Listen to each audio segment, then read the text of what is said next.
Hi, everyone. It's Pat Ford at Brown Wealth Management. Today, I'm here with long-term care insurance specialist Steve Elliot. Steve's helped Brown Wealth Management clients, and he has over 25 years of long-term care insurance experience.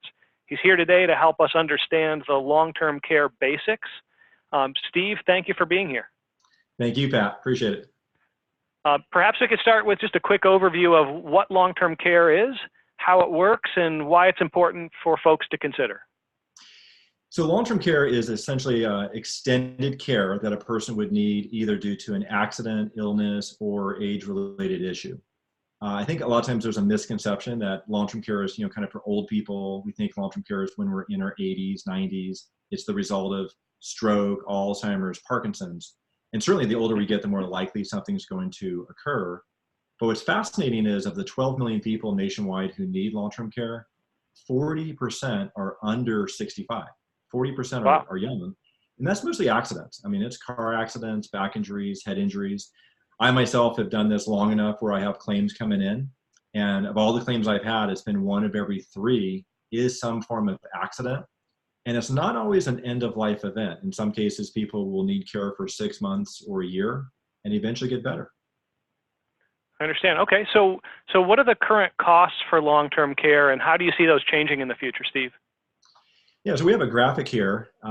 As you can see, home care in San Diego County in 2019 is running about $64,000 a year. And that's the average cost of in-home care, which of course would be about $5,000 a month. Assisted living facilities are in the same neighborhood, around $57,000.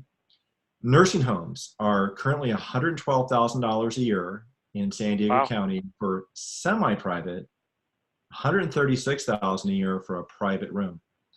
The scary thing is, what's this going to look like down the road? Yeah. Long-term care is growing, on average, about 3% inflationary growth per year. At a 3% growth, you're looking at doubling these numbers in 20 to 25 years.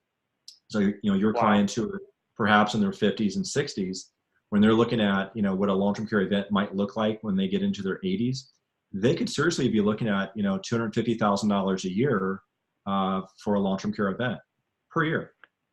That's a significant cost. So how do you recommend that, what are the different ways that people can plan for this risk and prepare for it? It really comes down to three options. You can have long-term care insurance. You can use your own resources and assets and get into liquidating down the portfolio to fund a lot of these costs. Or if you do spend the assets down, and essentially if you become impoverished, when you get down to $2,000, then Medicaid will take over, which we call Medi-Cal in California. Of course. So it doesn't sound like Medicaid or Medi-Cal would be a great option. So when is the best time to start acquiring insurance if you were to go that route? It really, truly is an insurance where the sooner the better. The premiums are based on age and health. So to lock in your age as young as possible. And then health can even be a bigger factor because a change in health can either drive the premiums up dramatically if you wait to purchase this, or in some cases make a person uninsurable. Wow. Okay. Well, thank you so much for your time today, Steve. We really appreciate all of your help and support. Brown Wealth Management clients, if you have any questions, if you'd like to arrange for a discussion with Steve about your unique circumstances, feel free to reach out to me or anyone here at Brown Wealth Management. We'll be happy to put you in touch and make sure that you're well taken care of. Thanks again, Steve. Thanks, Pat.